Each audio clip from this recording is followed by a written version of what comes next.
going to be talking about advocating for and building relationships with the landlords that we work with. So I'm joined by Jennifer, my colleague in our state hospital psychiatric rehabilitation project. And if any of you have joined us before, you probably are familiar with us. We've worked before together on similar topics. So we're happy to be with you here today and to continue our discussion on how we can best work with and support landlords in supporting our service recipients. Next slide, please. So we always like to mention this because the chat box can be a little wonky sometimes. When you enter Zoom, it tends to default to messaging only panelists. So please take a look at your chat box and make sure that when you are planning to send a message, that you're sending it to the right group. So if it's something that you want all of us to see, make sure that you've selected all panelists and attendees so everybody can benefit from and see your comment or your questions, because very often there are similar comments and questions. So most would benefit from what you have to say. So we want to make sure your comments are seen. If it is a message just meant for the panelists, feel free to just select all panelists. Next slide, please. And of course, we are recording this session so that it will be available for anyone who had planned to attend and could not, or for review, if you guys would like to review it in the future or share with your colleagues. So we just like to let you know, be mindful that it is being recorded. Also, you'll get a link to the video recording of the entire webinar, as well as the slides that were presented today. So you'll have all of that information after the webinar so that you have those resources and information available to you. That's me. You don't have to read all of that. Dawn just gave you a quick description. That's Dawn. And that's me. Yep. Not going to read all that. That's for sure. Read all that. All right. So why don't we go ahead and get started by talking a little bit about what our objectives are here for our time together today. So as I mentioned, we're going to be focusing on the role of the landlord and the tenant. So we're going to be talking about, some of our perceptions of the landlord and the tenant, focusing a little bit more on the landlord, maybe some of our misconceptions are, or what, maybe some of the assumptions that we formed based on our experiences in working with landlords, either professionally and or personally. And then we're going to look at, the common landlord experiences that we know from the literature. There have been studies done about what kind of experiences landlords have had with a variety of tenants, but also those tenants that are within the population that we all are serving, folks with serious mental illnesses and or developmental disabilities and perhaps substance use disorders. So we're going to take a deeper dive into those experiences. Ways that we can help prepare for or prepare the individuals that we're partnering with in their recovery, ways that we can prepare them for tenancy that also can help support the relationship between landlord and tenant, and also yourself as the professional. And also ways that we can build and maintain and continue those positive relationships with landlords that will not only serve your tenant well in their recovery, but also serve you well as a professional moving forward as you're looking to serve more individuals. Okay, so the role of the landlord.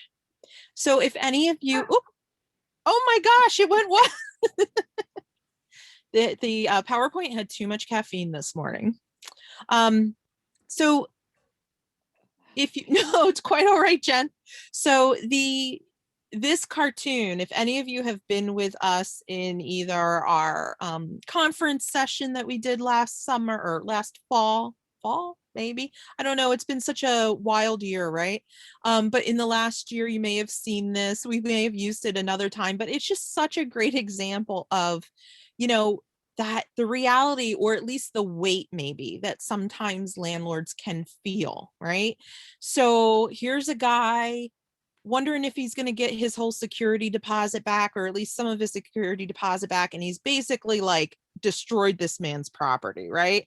So just like this feeling of exasperation, um that the landlord feels as a business owner, and also someone who, they have to rely on their tenants to keep their property safe, and that's got to be very worrisome at times. So we could understand how landlords might have a lot of questions for any of us who may look to rent from them, but also the individuals we serve. Now, sometimes those questions aren't appropriate, sometimes they are, but our role also has to be not only serving our service recipients, but also knowing how to balance our responsibilities to our service recipient and to the landlords that we're asking to utilize their properties and to rent from.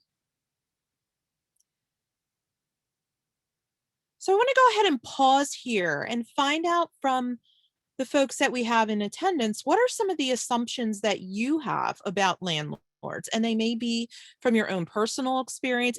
Maybe you've acted as a landlord in the past. I know there's a growing number of people that are buying investment properties and things like that. So maybe you have some personal experience, or from, your role as professionals. And you can just go ahead and type in the chat box, or if you'd like to have the microphone, we'd be happy to hand off the mic, and you can talk that way as well. So what are some of your assumptions about landlords or property managers? Okay, so Donald says they're only interested in profits. Um, sure, Andy is also following up that they're thinking about money, right? Their well-being. And no, I don't think that that sounds harsh. Um, Andy, I think that's a reality, right? They're also business people. So obviously they have to think about profits and how they're going to sustain themselves.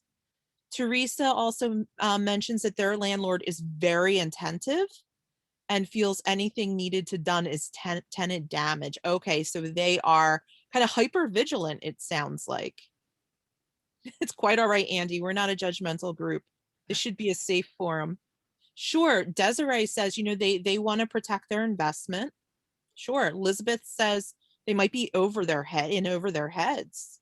Yeah. And Wendy, just to back up a minute, she said, and this is so important, not fully understanding the barriers that your service recipient may have, like not Yeah. understanding either some of the symptoms or some of the, barriers to living in the community they might experience.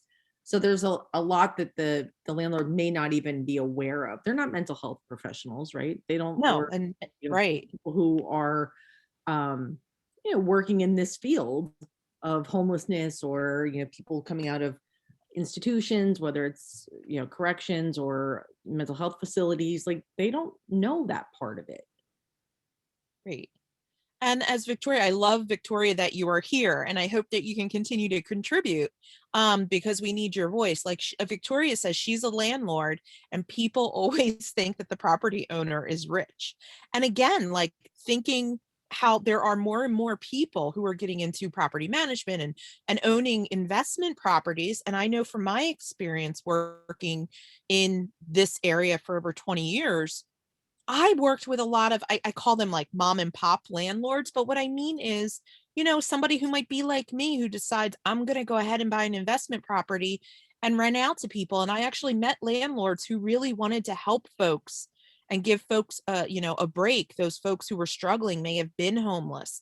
Um, but still, right, they have a limit to what they can tolerate because this is a business.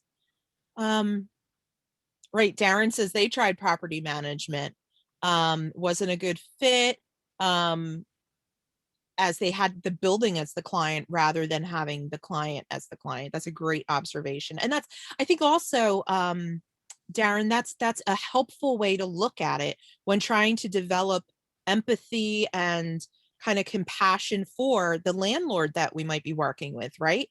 Their building, in essence, is that client, and in addition, they're also serving their service, their tenants, but they also have to keep the building and the other tenants in mind. Yeah. And I just want to remind you guys, if you want, you guys are really contributing some great information, but I see that some of you are still on just panelists in the chat box, and I really want everyone else to see your answers. So if you could change your in the chat box to panelists and attendees, that way your peers can actually see your contributions as well. Because Cliff said that he assumes most landlords don't have experience with trauma-informed service provision. They may not feel like it's their responsibility to have that perspective, right? So like, there's just so many things going on. Like we can't expect people to know everything about our service recipients, and we can't expect that someone who is a landlord or a property manager may have that knowledge or experience. Right, absolutely. So, and I think I saw a great comment, and these are all amazing comments. Thank you. And I just lost it now. Maybe I will find it and come back to it. I think it was by Unique, but I lost it and I'll come back to it. But yeah, so you know, keeping in mind that landlords aren't and I know you guys know this, aren't a bottomless pit of funds, right? Most of the landlords that we work with, at least I found, I liked developing the relationships with what I considered like the more mom and pop or private, smaller scale landlords, because you had access to them. They were much more accessible, and it seemed a little bit more willing to like take a chance on folks. But oh, I remember. So it was somebody had mentioned that certain landlords tend to uh maybe not provide as much or not be as responsive because an individual may have a voucher and may not, and it may be perceived that that tenant doesn't have as many options. Right. So Dawn you know, Unique that, has her hand up. I'm just oh, gonna go right ahead. unlock Yeah, the mic if I can find the right absolutely. button. This is really, keep talking. I'm gonna Hi, good try. afternoon. Oh, hi. I gotcha. Great. Good afternoon. Good afternoon. So one of my comment was that I find, I'm a housing coordinator in Connecticut. With some of my landlords, especially when I have some of my difficult clients, they feel as though our clients, because they have a shelter plus care voucher, that they don't have any rights. So it's a lot of education that I have to do, like mediation between the tenant and the landlord, and also educating them to say that yes, they may have a voucher, but that doesn't mean they lost their rights. So you still have to go through certain process. Just because I'm the housing coordinator does not give me the right to go in and physically take somebody out of your unit because you feel that you want them out of the unit. So it's a lot of education on that I've been finding for the last year, especially with COVID. So it's a little difficult, good but difficult sometimes. Absolutely. And thank you for volunteering that, because I share that experience. I had those experiences where you know, additional information, additional education was definitely necessary. And Thank I you. think that goes, we had a question that came up in the Q&A section. Teresa asked, what does one do when the local law enforcement and the community leaders are opposed to transitional housing for people coming out of prison? And I think that speaks to the education piece that we were talking about. You know, people aren't, it's that whole NIMBY theory that not in my backyard. Yeah, group homes are fine. Transitional housings are fine as long as they're not near me. So I think it goes back to stigma. And I think part of the way to combat that, Teresa, is education and, showing successes in the community. I know that's not the perfect answer, because I know that continues to be an ongoing problem in certain communities. One of the things, if I could just add to that, education is wonderful. I think, as Jen highlighted, like pointing out examples and having people see for their own eyes successful programs or successful, transitional housing facilities or reentry type programs speak volumes. One of the successful kind of educational interventions that we did in the county that I worked in was to actually take some like mayors and other community members where where we were looking to develop a new housing opportunity for individuals who were re-entering from the criminal justice system was to take them somewhere where it worked. So we actually took them to a project in Camden, New Jersey, and one in Trenton, New Jersey, to demonstrate how it worked. Now, of course, in the age of COVID, where we can't quite get people together, that might be more difficult. But I would suggest, as much as possible, providing the education, maybe providing videos if you can find some documentary information on this, and hosting like almost like a question and answer type forum that could be helpful. I mean, anything that I think moves towards providing education and like an actual observing the success, I think is helpful. Yeah, statistics. So absolutely, that data that can't be refuted is helpful. Yeah, Donald. So clustering, that's also, it's funny. It's something I talk about in my dissertation a lot. There's good and bad in clustering, and we can talk about that a little bit later if we have some time. But there are positives and negatives to clustering people. We could absolutely talk more about that. So thank you, everyone. I think this is great dialogue. So I think you all hit a lot of these. Well, we didn't talk about the tenants so much, right? But let's talk about the landlords. So some of those things that you folks, descriptors that you put out there that you either heard, or maybe some of your perceptions, or, you know, we even had a landlord say, you know, these are the things that people think about us, is that folks may be greedy or only concerned about money or profit, maybe unconcerned about tenants being unfair or inflexible, right? You know, your person has a shelter plus care voucher. They did something I don't like. Now you, Yoni, come get them. Come take them home. Get them out of my apartment, right? You just can't do that. So things like that. This idea that they might be disrespectful. I think somebody else had mentioned, you know, most landlords are probably not well versed in trauma informed services, and how that can fit in almost any type of business, you know, environment. Stigmatizing and discriminatory, maybe assuming, you know, somebody is violent because they might have a mental illness, or, you know, have a history of incarceration. Doesn't necessarily mean they committed a violent crime, right? That they may be ignorant of tenant rights. And then, you know, some of those assumptions that there may be about our tenants coming from a property manager, a landlord, or maybe even other service providers, might be that they are problematic, that they might be the problem tenant, right? There might be this perception that they're more likely to engage in violence, even though we know that the evidence, scientific body of literature says that in fact is the inverse, that folks who are diagnosed with serious mental illness are much more likely to be the victims of violent crime than to be perpetrators. And actually their rates of committing violent crime are lower than the general population. So, you know, these are things that other areas of education that we can provide. That the tenant may be unreliable, right? So they may not pay rent. We might assume that they're not going to pay rent on time or keep the apartment up to standards. So being destructive, maybe being loud or disruptive, that they could be substance users simply because they may have a mental illness or they're affiliated with some sort of helping program. And that they just might be a little too burdensome for that landlord to, you know, take the chance on. Anything else that anybody wants to offer that they've heard of as misconceptions about landlords or tenants that maybe we didn't discuss that you think is important to mention?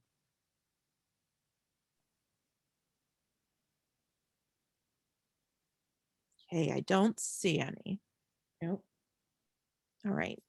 Let's see, Donald. Let's see. With people needing housing that are hindered by the times, when they are not self-aware, they're in. Okay, so oops, I'm sorry. This is the joys of working at home. Um, So maybe individuals who don't have the insight, is that what you're saying, Donald, into their illness at one point in time? And now, yeah, so absolutely. And we need to match the client to the right type of housing, of course. And, Right. the list that we went over, these are assumptions, right?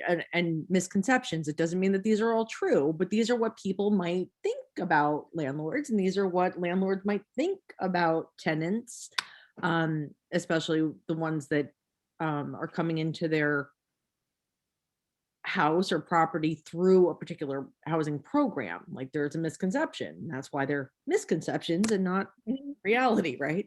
I agree. And as Cliff said, and I think we should probably reiterate this, and I don't want anyone in attendance who might be in the role of a landlord or a property manager to think that we're beating up on you.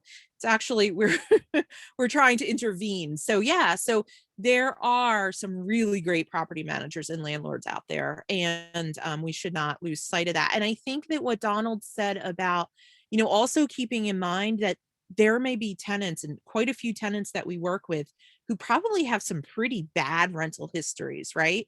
And being able to speak to that in a way where we can illustrate the progress that the individual has made in their recovery, which a landlord might not necessarily understand, but they may understand, that the individual didn't have the specific supports and skills in place at the time when they previously rented and maybe ended up being evicted or were hospitalized or whatever may have happened.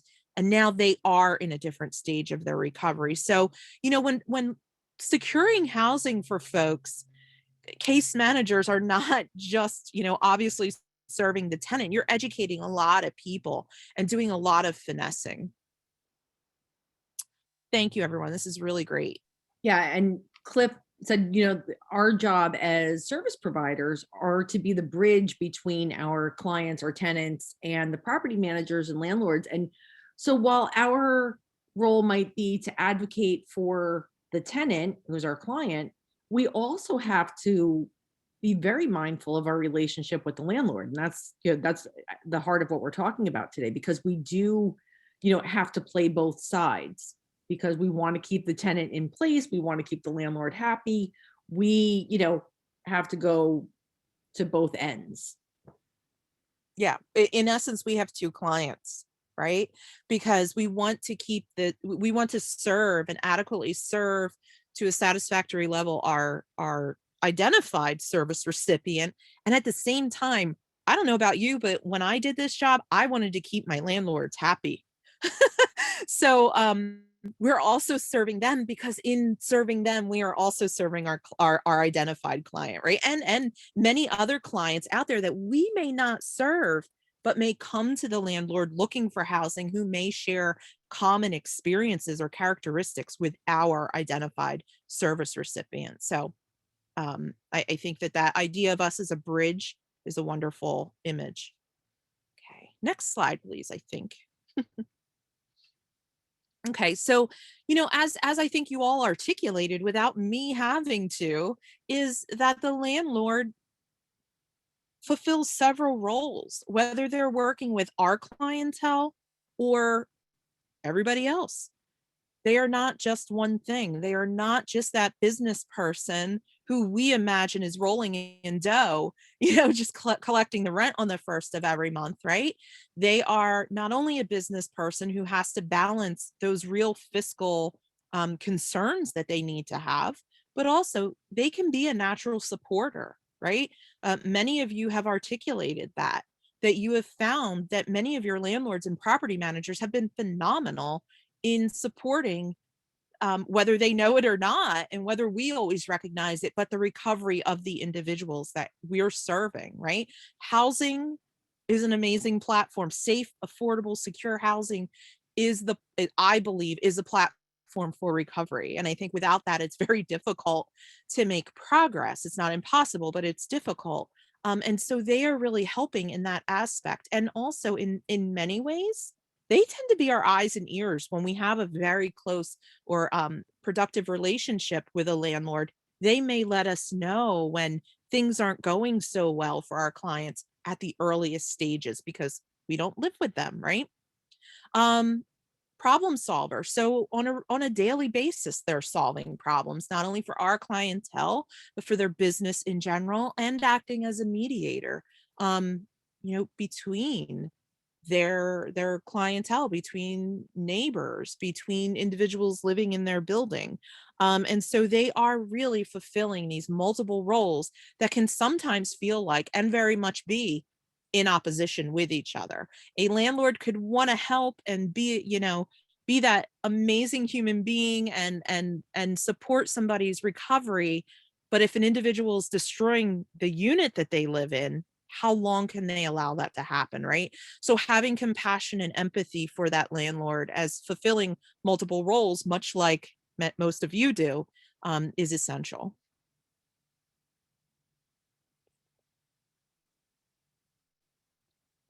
Okay.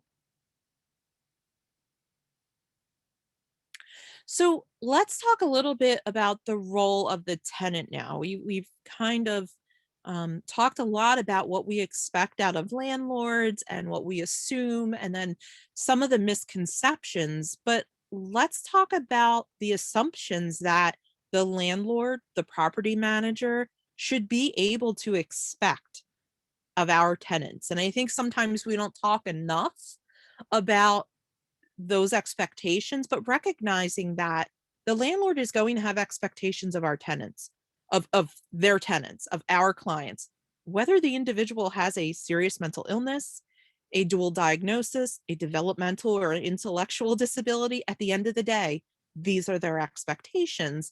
And as providers, we have to figure out a way to ensure that they have the skill set to meet these expectations. So providers can support the relationship by working with individuals in these variety of areas, things like paying the rent on time. And things that we have to consider as a provider of services is, has this person ever been expected to do this, right? Has this person ever had the opportunity to practice this skill? Maybe, maybe not. If so, where are the area, have they done this okay in the past? Or is there evidence that this is an area that they need support around? You know, this may not necessarily mean requiring a representative payee. I have mixed feelings on them. I think that they're helpful, but at the same time, if we're not teaching an individual skills that they need to acquire to sustain their living situation, then it's not serving folks so well. So, and then keeping the space clean. Again, has this been expected of the individual? Has the individual always lived with other people?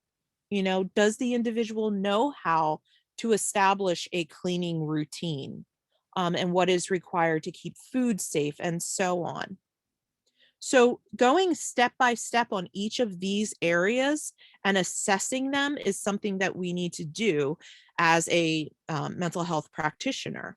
Making sure that the home or the apartment is not damaged. So teaching an individual from the get-go when walking into an apartment that they might be touring, right? Looking for any damage, right? And identifying it before they move in. And then continuing through their tenure, hopefully, in the apartment, what are the things that need to be done that ensures that the apartment is going to be returned in good working condition when the person exits the apartment, should they? When and how to report problems to the landlord. So I don't know about you guys and ladies, but have you ever had the client who calls their landlord when when a light bulb goes out, or they run out of milk, or they run out of cigarettes? I only say these things because I've had them happen. And I've had landlords call me at about 2 a.m. and say, could you ask John to stop calling me when the light bulb, you know, dies, or the batteries die in their remote control, or things like this. So actually, identify, has this person ever lived alone? Have they always lived with family or friends and kind of like they're used to leaning on others to get things done? So identifying like what are the things that we go to the landlord for into the program, and what are the things that the tenant should be expected to do. And obviously we can help them process that as things come up, but really like identifying those things, because there's one thing that can make a landlord and a provider really testy, and that's getting like 2 a.m. phone calls to change the batteries in a remote control. And I don't want anybody else to have to smooth a landlord over like that, like I had to. Um, Being a good neighbor also.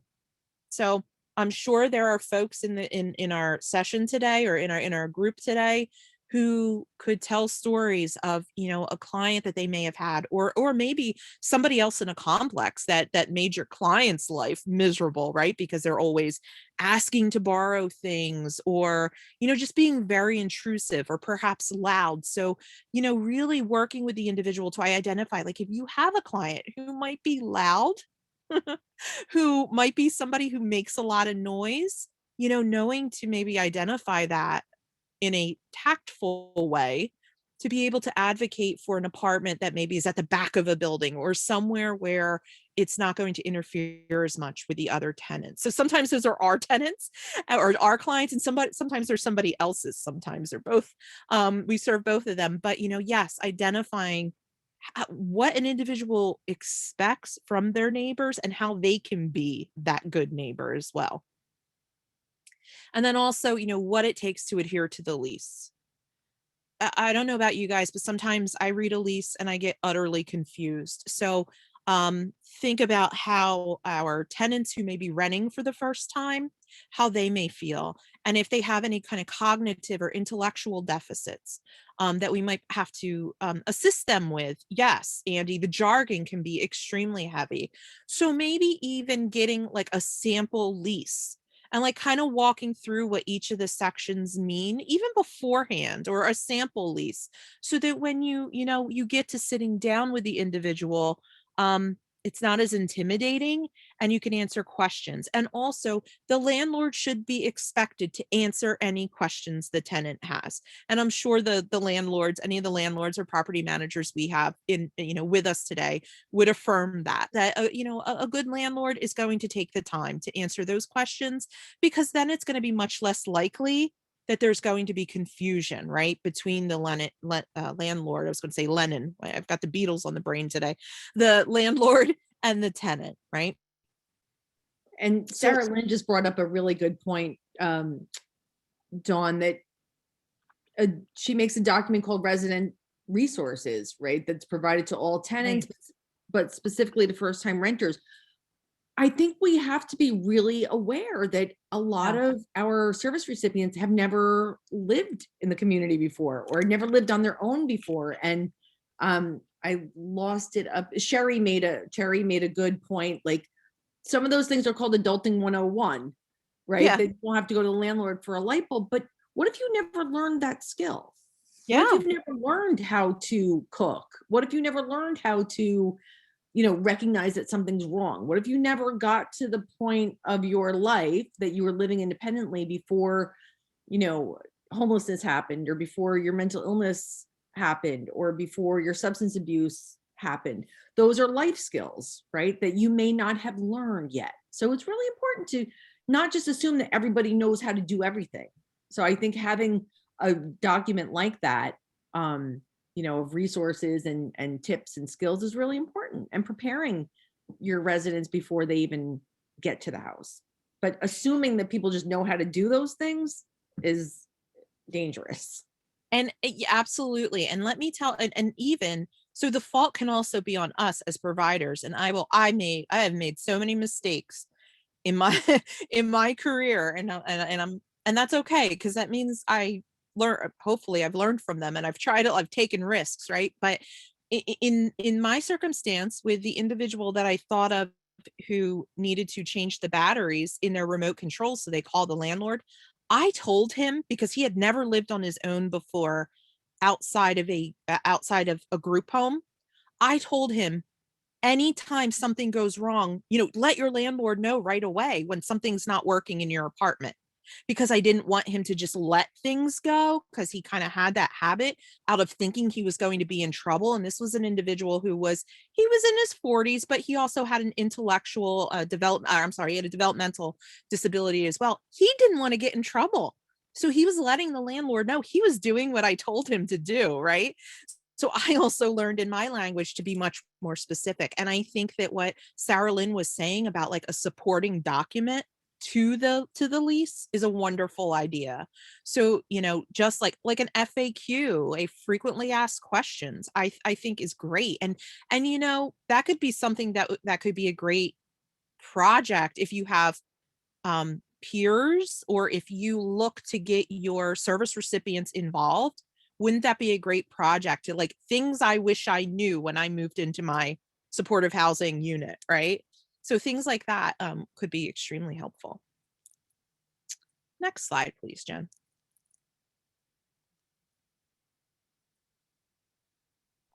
All right, so I'm going to take over here. And I think, we've talked a lot so far about, what people expect, and that the misconceptions and assumptions that we have about landlords can be, misconceptions are stereotypes. That somebody mentioned that earlier. But in order to think about how we as service providers maintain those bridges and maintain those relationships, we have to at least understand what the experience of landlords are. So we can't just blanket statement and say all landlords are greedy and they don't want to help, because we know that's not true. So we need to have a little bit of an understanding of their experience.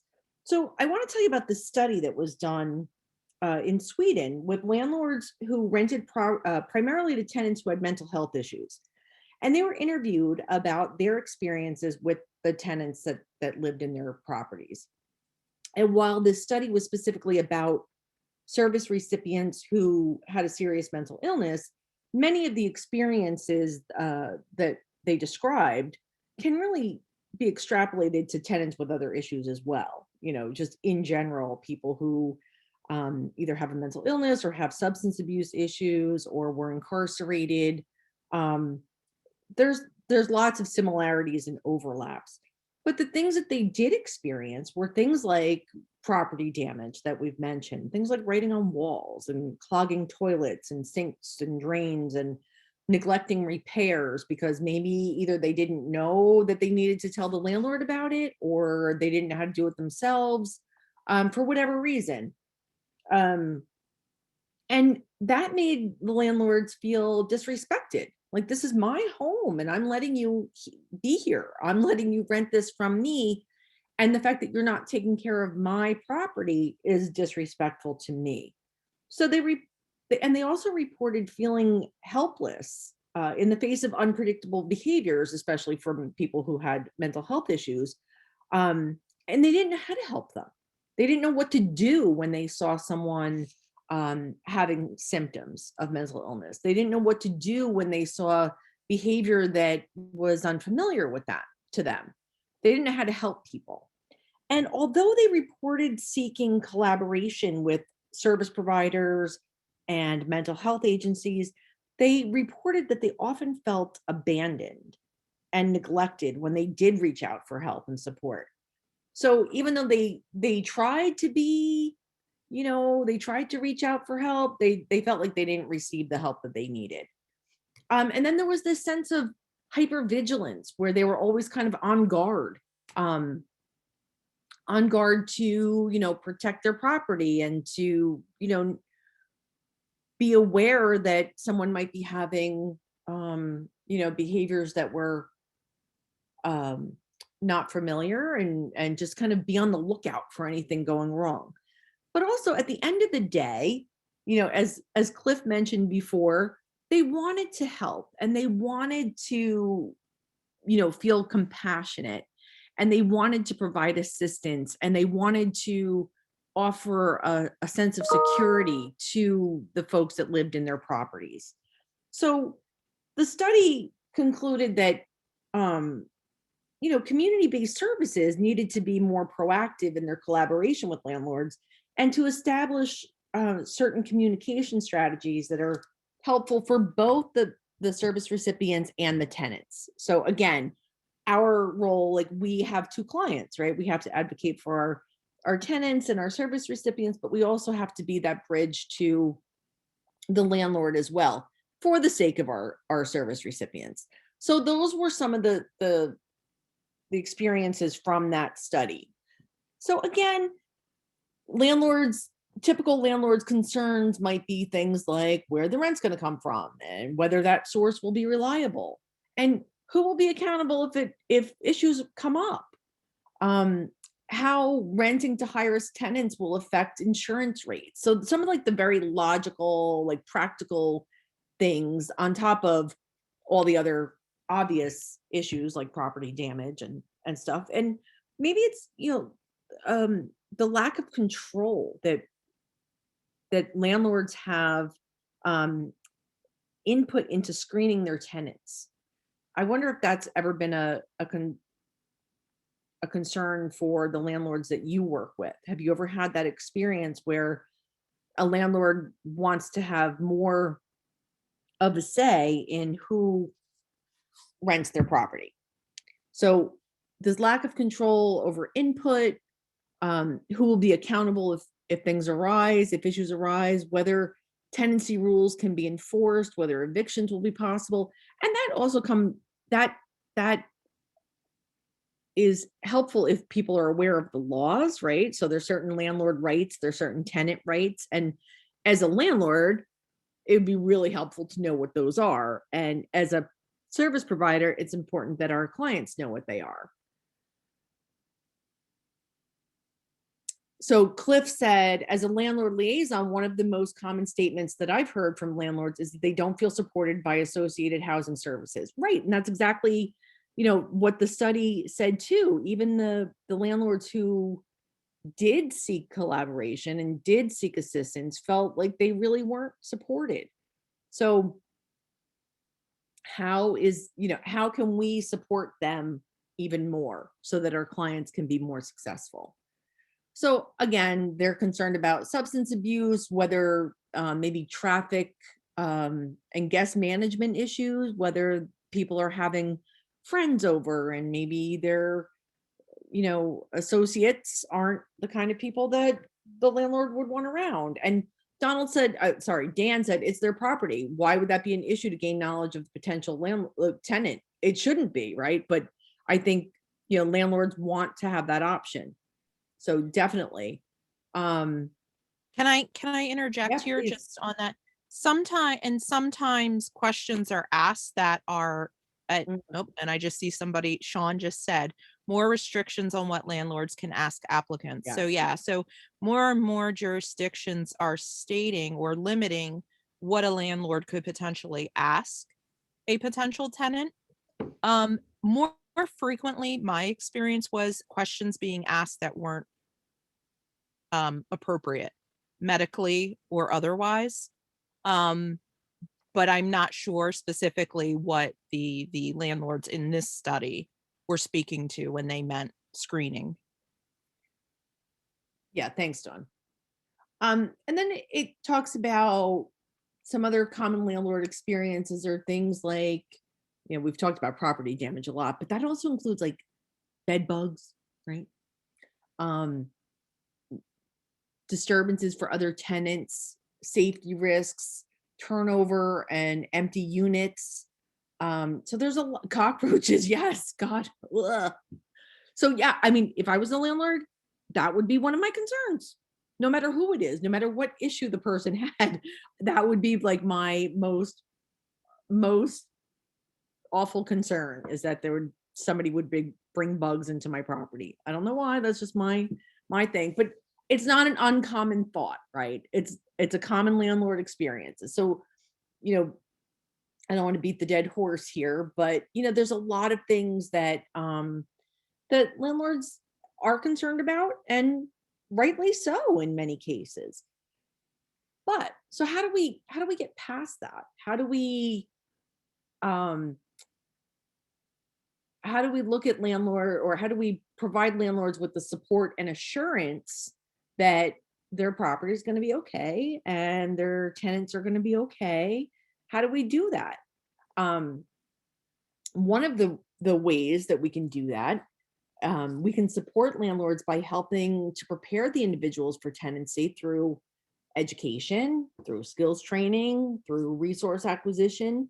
And we know that by preparing individuals with some of the skills that they need for tenancy, those life skills, that adulting 101, the skills that they may not have learned, or they may have learned those skills early on, but maybe lost them due to hospitalization or incarceration or homelessness. They didn't have an opportunity to use them, right? So those skills atrophy.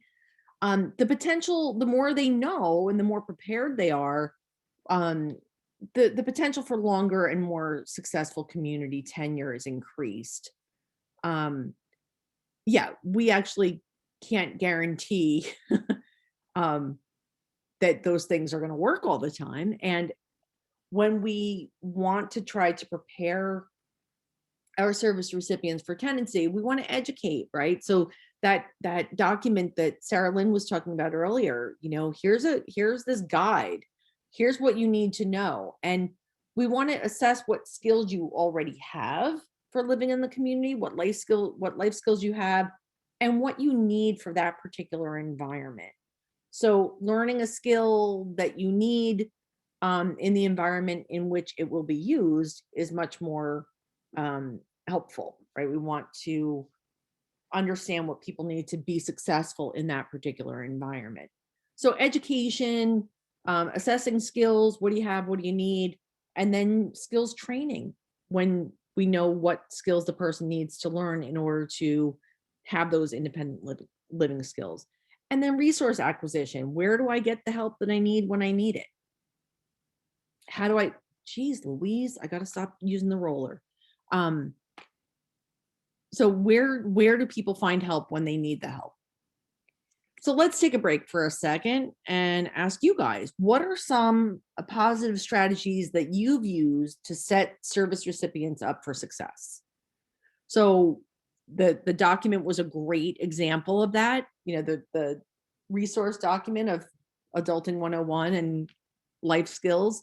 What other strategies have you used that really help set people up for success, and in as a byproduct, help develop that relationship with the landlord?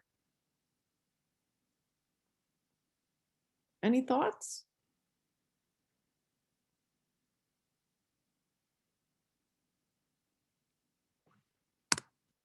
Staying in contact with case managers and housing vouchers. Yep. Case managers taking the time to evaluate the skills that clients may need. Yeah. So teaching them how to clean and budget. Again, I can't say this enough, that for people who have mental health issues, the onset of their illness may have come at a time when we're all learning how to do those things on our own, whether it's like late teens, early 20s, when we're going off to college and learning to be independent. Maybe they've never learned how to do that, or maybe those skills have disappeared because of their time spent in an institution or being incarcerated. Oh, wow, these are coming really hard. So we have, let's see here. Sorry, my thing is flying. That's okay. Yeah, mine started flying too. I like what Chase says about using, using a moment like when individuals are in emergency shelters or temporary placements to really like reflect. And now I just lost it because they're flying. The comments. Okay. For reflection moments to like, identify like what are the things they're going to need when it comes to gaining tenancy. So kind of like using that, I call it time to pause. Excuse me, to allow people that space to identify those needs that they are aware of that they need to work on.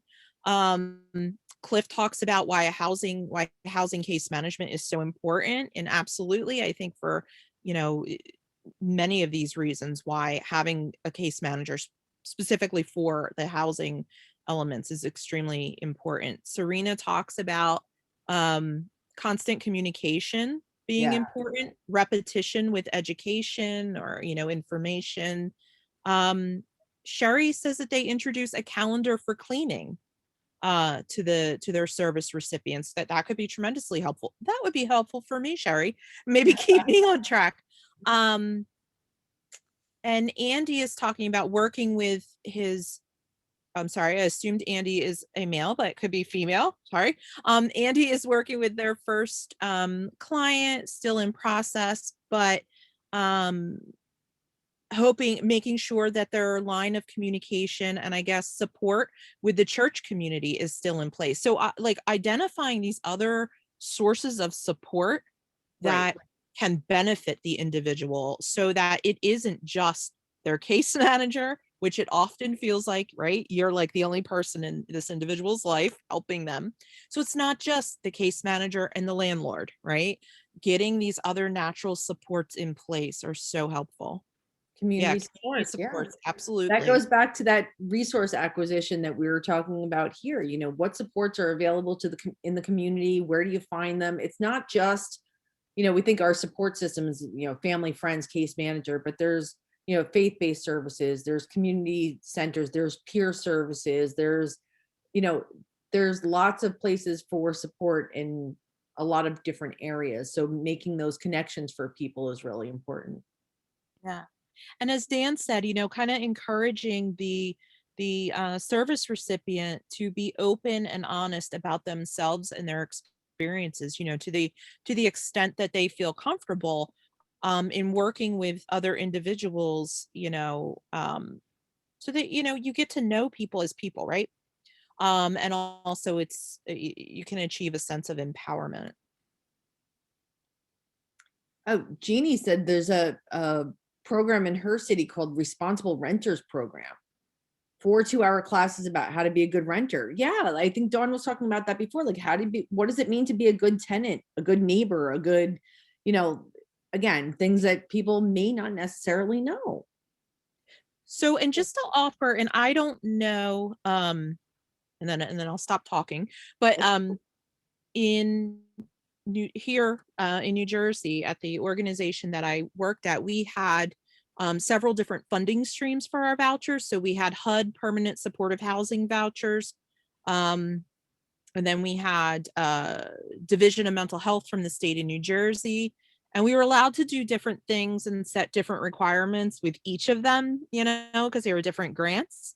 But with our federal one of the things that I required as the director of the program was that each of our tenants would go through several orientations. So the orientation to the voucher, the orientation to housing, and so they were required to have these sessions where we not only provided them with education, we did a little bit of assessment. And so, also thinking about your ability as the provider of what kind of maybe interventions you can develop at the provider level to offer additional support. It was not burdensome at all, Don, because it was a grant, so we administered the monies.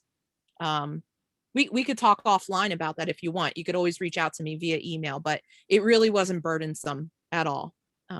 But so just to think about like some creative ways, because you could develop some orientations or some classes. You have to think creatively about it, and right now it's the time of COVID, it could be a little bit more difficult, but these are ways that we could potentially further reach our tenants. So I'll stop talking. No, thank you for sharing that, Dawn. So thank you all for sharing some of those strategies that you've used to set people up for success. So let's transition a little bit now and talk about, yeah, how do we build those relationships with landlords? We've talked about, the different roles that landlords and tenants have. We've talked about some of the experiences and expectations that landlords have, but how do we build those bridges? So in supportive housing, in which units are leased from the private rental market, one of the key roles of the housing management staff is to really build and maintain those relationships with the landlords, the community. And we keep saying we have 2 clients, right? But it's so important because forming those strong, positive relationships can can streamline access to housing. It can promote the housing stability of the tenants. And so really that partnership with landlords is critical for the success of our service recipients. So how do we do that? First, we want to engage. The 3 steps. So first we want to do engagement with landlords. We want to develop a communication plan that someone mentioned before, and then maintain that ongoing communication with all of those parties involved. So let's take a look at how to do each one of those. So first, we want to orient. The first step is engagement, right? We want to orient the landlord to the program and the housing process. So landlord engagement means finding, recruiting, working with, retaining landlords. Landlord engagement requires careful planning and preparation, which takes some time. But some of the ways to engage people in that process is, again, orient them to the program, to the housing voucher process, any relevant information for your program. And secondly, explain the benefits to them. Explain the potential benefits in working with your project, with your program, with your tenants. What's in it for them?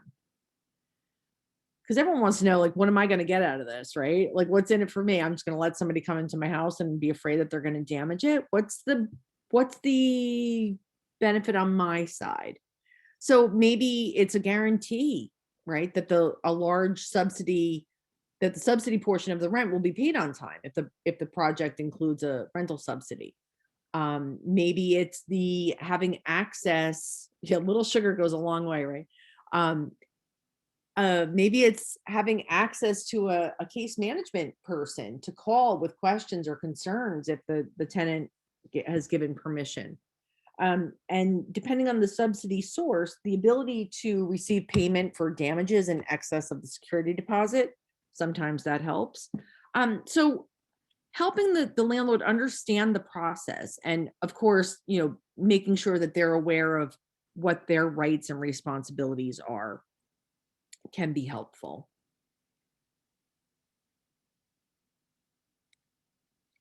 The second step is to develop a communication plan. So who do they call if they need help? We talked about landlords reaching out and trying to ask for support and not getting it. So who do they call? They have to know who to reach out to. Who are they calling? Do they have a point person? How does that communication take place? Is it by phone? Is it email? Is it a text? Is it in-person visits? How often should they check in? How often will the service provider check in? Will it be a monthly phone call, a weekly email? Will it be a monthly in-person visit? And then what do you do with an emergency? What are the procedures? Who should they contact? Is there a 24/7 hotline? What do they do? Do they call 911? So establishing this communication plan for emergencies and non-urgent calls should really be done up front, and it can be really helpful. As Dawn was talking earlier about the different hats that the landlords wear, one of their roles is being that natural support, and oftentimes they'll be able to notice those red flags that go up when someone might be having symptoms, or when their behavior seems a little bit strange, or knowing maybe the service provider only sees the client once a month, but the landlord might see them once a week, or maybe daily, even depending on depending on the living situation. So they might be the first ones to see something wrong where the service provider might not have the opportunity yet. So as a natural support, they might be able to say, hey, something's not right. I need to reach out to the service provider, or I need to reach out to someone else who can help, whoever that is. But developing that communication plan early and upfront can be very, very helpful.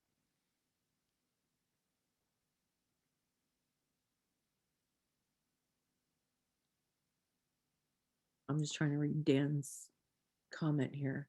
Short-term solution, we're good at figuring those situations out, but we need more long-term solutions. Long-term solutions are very difficult because of ever-changing laws, rules, societal concerns. Yeah, I'm not sure if that was in response to me, Dan, or if you were chatting, so I wasn't. You can let me know.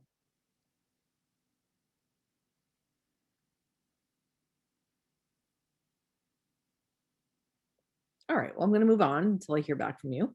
Adding to the above conversation. Okay, thanks. So once we have that communication plan developed, it's really, no, it's okay. I was kind of half paying attention to the chat and half talking, so I wasn't sure which one you were responding to. I didn't want to leave you out. So yeah, once we have that communication plan developed, how do we maintain that ongoing communication? We want to maintain that landlord relationship. So it's important to stay in contact with the landlord in order to ensure that ongoing positive relationships and to facilitate the possibility of working together on future projects. I saw someone mention earlier, sometimes landlords are afraid that after they have one bad experience, they're afraid to continue. They're afraid to do it again. They're afraid to rent to someone from your program again because of one bad apple or one bad experience that they've had. So how do we, maintain those positive relationships in order to facilitate the idea of working together in the future? So, housing management and service providers should reach out to the landlords periodically. We want to develop the communication plan for landlords to reach out to us, or what that's going to look like. But we should also outreach the landlord, not just the tenant. So, being proactive is really key.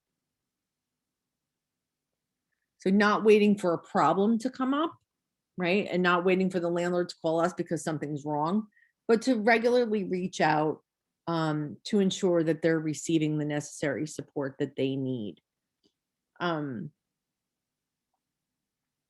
to identify any potential problems at the earliest point, at the earliest stage. So staff should provide, the landlord with up-to-date information on who to contact. Any concerns should be addressed promptly. The service provider may advocate to landlords on behalf of the tenants, but it's important for service providers also to remain objective in any disputes, to understand both the tenant and the landlord point of view. Although our service recipients and the tenants are our clients, we still have to be kind of a neutral party in order to, while we have to advocate for our clients, we want to be respectful and open to hearing the landlord's point of view as well, right? So we get stuck in that neutral zone when we have those two ends that we keep talking about.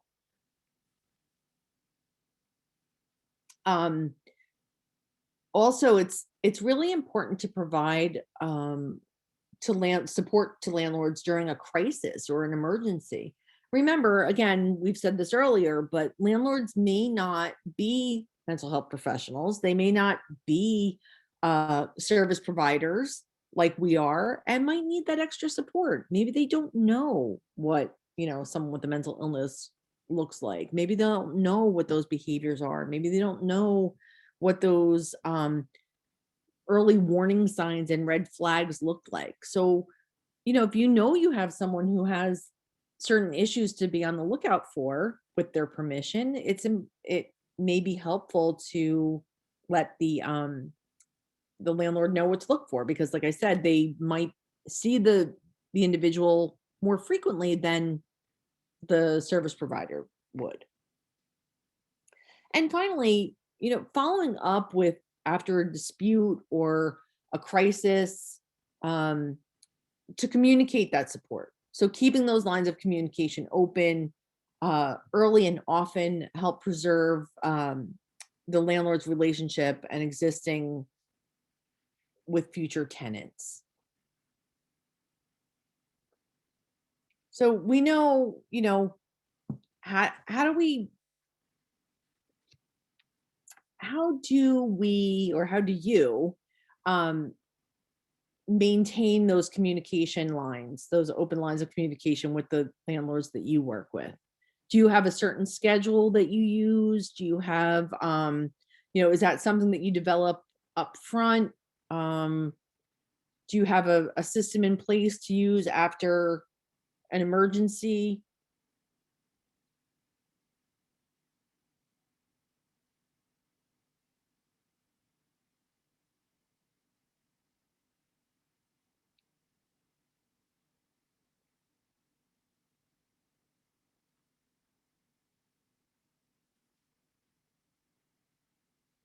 Anybody? Okay. Call to update with new funding, offer to support with applying for new funds, coordinate meetings with case managers when crisis evolves. Yeah, and I'm saying that it's really important to maintain this communication, especially during or after a crisis, but it's more important to do it before the crisis happens, right? To have a communication plan in place so the landlord is able to identify some of those early warning signs and a crisis doesn't happen. So, or just to keep them feeling supported. We conduct biannual walkthrough inspections with photos. Yeah, so being available for communication. And Always know Teresa, that they can contact me and vice versa. Yeah, having that openness is really, really helpful. Dawn, I'm sorry. no, it's okay. I wanted to jump on what Teresa said, was that conducting the biannual walkthrough inspections and taking photos. I think that that's a great idea because you will have situations where perhaps, remember we talked about assumptions, right? So perhaps there's a landlord who does have an assumption, maybe it's a false assumption that the tenant is or will damage the apartment. And I think that this is another great opportunity to empower the tenant to host you in that walkthrough, right? And to identify any areas of concern also from them that they have for the landlord. But I like that you're being proactive in getting ahead of potential complaints. I think that's a fabulous idea. Yeah. And offering affirmation of landlord concerns. Sometimes that's all it takes, right? They want to feel validated. They want to feel validated that that their concerns are legitimate, that someone's hearing them, that someone's there to support them, and that they don't feel abandoned. Provide landlord and tenant with phone numbers of services in the community. Yeah, so preparing, being proactive. I mean, that is so helpful. Having that list of people to call, in the mental health world, we call that, for some people, having a relapse prevention plan. So it's a way to identify not only early warning signs, but triggers and what to do when someone notices them, and have a list of phone numbers and people to call when those things are noticed, that can really help um, people be successful when they're living independently. All right, so let's move on. So this list is not all inclusive, but it does address some of the common issues that we've talked about and some possible solutions. Of course, these solutions are not a one size fits all either, right? We know that every situation, every tenant, landlord is unique, and you have to find the best solution that addresses the needs of both parties while, again, maintaining those positive relationships and open communication. But here's some, and you'll get these slides so you have them, but here's some things that come up a lot. Maybe it's isolation, loneliness, and boredom. And this could be on both ends, right? So this is a tenant issue. But when someone's bored, what happens?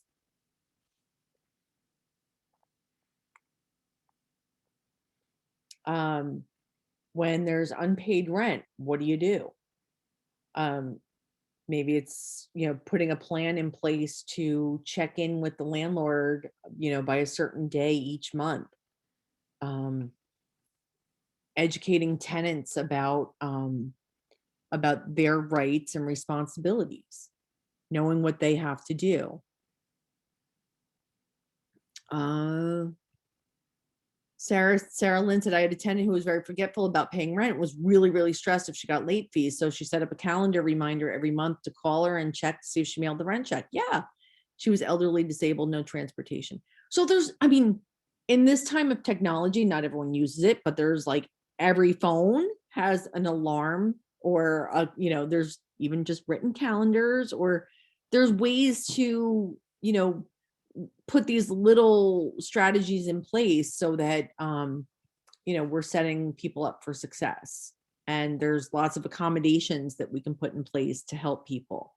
So that's a perfect example, Sarah Lynn. Like, on the first of the month, I'm going to call you, or I'm going to set an alarm so that or the next time I see you, I'm going to lay out your checkbook, or whatever however that works for the people that you work with. Lots of checking in. Yeah. So Heather says her team has really become a lot more than just a housing team. We're constantly wrapping services and plugging ourselves in where services lack so the client can succeed. And that, Heather, I think you just summed it all up, right? You summed it all up, because we can't just assume that everybody knows how to do everything. And we are not just a housing team. Like, there's lots more that goes into living successfully and independently in the community than just being in a house, or being in an apartment, or being in a unit, whatever.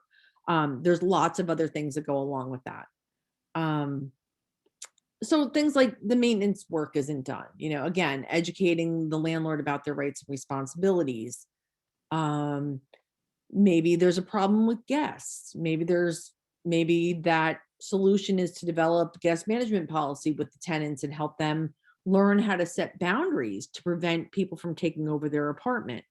Connect the guests to services if they need it. If an issue is things like landlords aren't respecting boundaries and come in when they're not supposed to, maybe that's more, educating the landlord about the rights and responsibilities that they have and what they can and can't do. You would hope that they would know this, but maybe they're new, maybe they don't know. Any kind of illegal behavior, helping the landlord and the tenant, maybe helping the landlord screen the tenants, maybe providing more intensive support to the service recipients. Maybe that includes more frequent home visits, working with the service recipients to identify ways to, limit those effects that their behavior might have on others. And maybe it's just housekeeping stuff. Maybe that cleaning schedule, or the cleaning calendar, developing that with the tenant, helping remind the tenant of what day garbage day is, maybe setting up an alarm, or a written calendar, or a whiteboard thing that they could put on the fridge. Like, there's so many different ways to help people and set them up for success.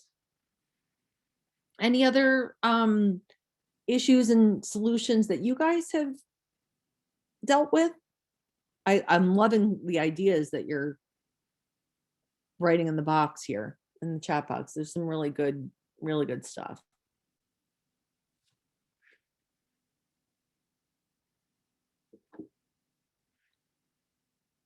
Any other strategies? Wraparound services. Yes.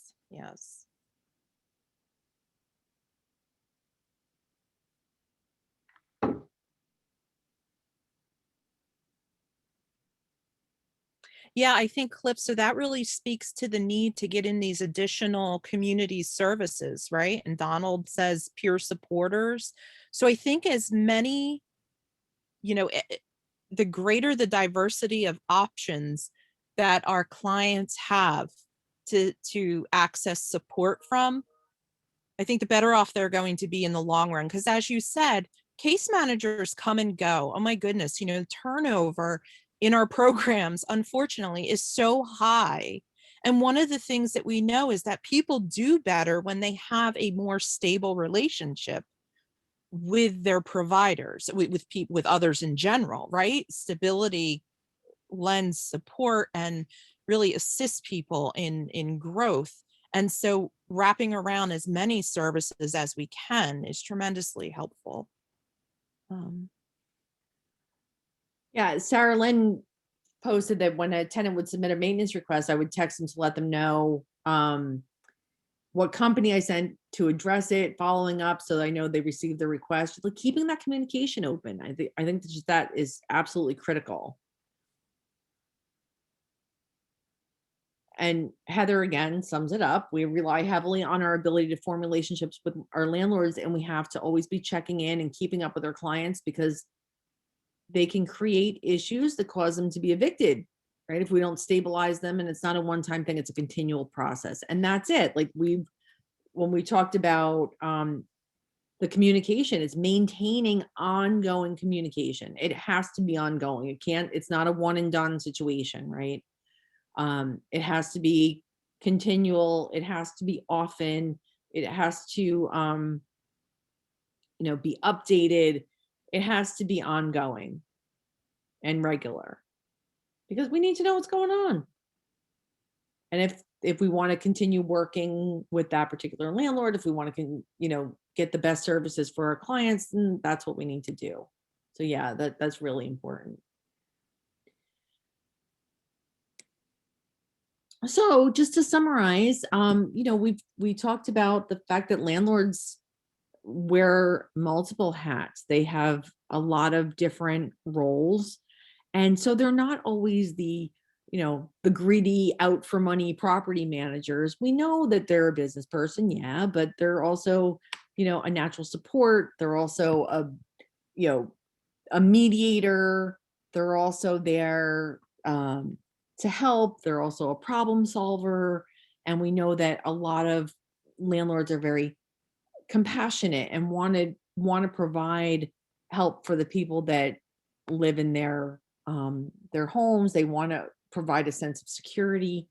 So developing that relationship with landlords and developing that communication plan is really critical for the success of our service recipients.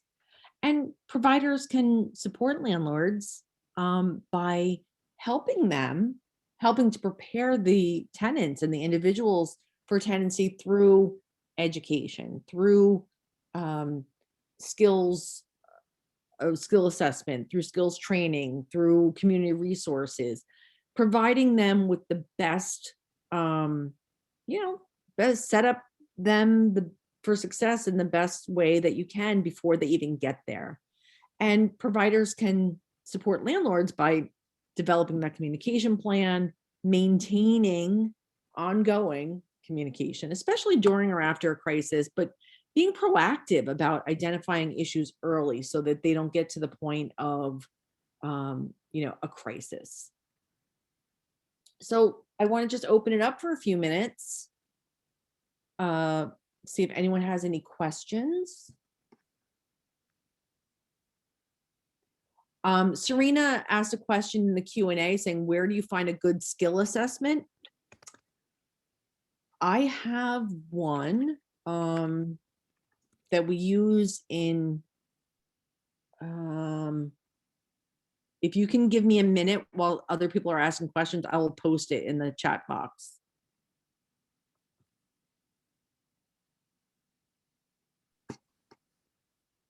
So I wanted to respond to Donald. When we talk about turnover, which is in any facility, anywhere from, I heard in Washington, it's close to 40% case managers annually. When we talk about the reason for the turnover, it is usually because folks in the mental health field are paid incredibly low as compared to other professional fields. Requirements of education is higher, so we tend to have higher student loans and other debt that we have to pay, and we're getting paid less. And imagine the level of stress that mental health case managers endure. They bear the responsibility of bearing witness to other people's trauma and ongoing trauma. and incorporating that into their daily lives. So yeah, so pay is low, stress is high, workload is high. Even when you hear a caseload size of 11 or 9, it doesn't sound high until you understand all of the challenges that each individual may have, that the case manager may have to utilize or have to address, and then also be on call 24/7. This is why we have high turnover rates in this profession. Does anybody else want to add to that? I was just answering Donald's question about turnover. Right. Yeah, there is a stigma, like you should be poor. You should be okay with being poor if you're in this profession. And I think we should expect a livable wage, right? Yeah. Seems reasonable. Seems reasonable. Brandon, that is scary. Scary. Yeah. So go ahead, Jen. I'm sorry. No. I just want, my goodness, I need to get my hand off of my mouse. I'm going to put it on the other side of my desk. Okay. I wanted to tell Serena that I can't get to my internet to get that link for you while this presentation is up. So if you would like to send me your email address, I'd be happy to send that to you after the presentation. So, yes, I'm just going to write that down real quick. Serena.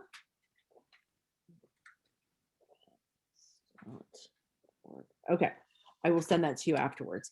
I wanted to please feel free to ask some more questions if they come up, but I wanted to share with you a resource that we have developed. And this is the Rutgers State Hospital Psychiatric Rehabilitation Initiative website that we developed at the beginning of the pandemic to provide support and resources and online trainings to hospital staff, to people working in the field, to people working at home. I would really encourage you to check it out. I'm going to have to write down all of these email addresses before we hit stop. So I see them coming in, so I will definitely get them written down and send you guys that. Maybe I can ask when the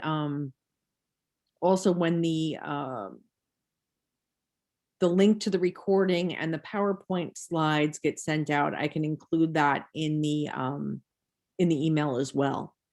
But in the meantime, I will write those down and send that out to you. So anyway, this website is a place where you can go to get resources. There's online trainings that you could get a certificate of completion afterwards. There are mindfulness practices. There's self-care resources. I would absolutely recommend checking that out. And Dawn, did I forget anything else about the website? I don't think so.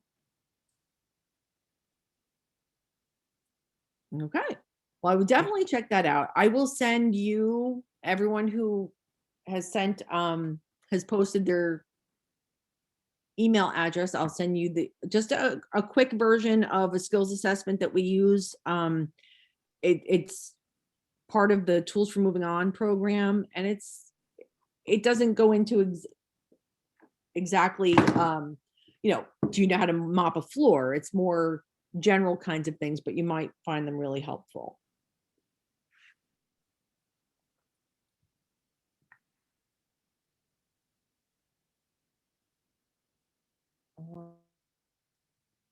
Thank you all for attending and spending I was going to say the afternoon, your morning with us. Thank you. All right. So this is our contact information. And again, you'll get these slides, you'll get the link to the recording to have all of this information. And let's see, this is also a list of resources that are available. And a list of the references that we used for this presentation. Wow, I see a lot of emails coming in. I have a lot of work to do after this. Okay, well, I want to thank everyone for coming today. And thank you for all the great strategies and suggestions and participation. That makes it a much more rich presentation. So I want to thank you. And I'm going to go Thank right you, down all the everyone. email addresses now. We've got everyone's email address in the entire state of Washington's mental health system, I think. You know now. what? I think there might be an easier way to do this. And I Yeah, I might think- be able, I might be able to get the list of attendance, Yes. attendees and just send it all out at one time. So, but Probably. thank you so much for your participation, you guys, and we will see you next time. Bye, everyone. Stay well. Bye-bye.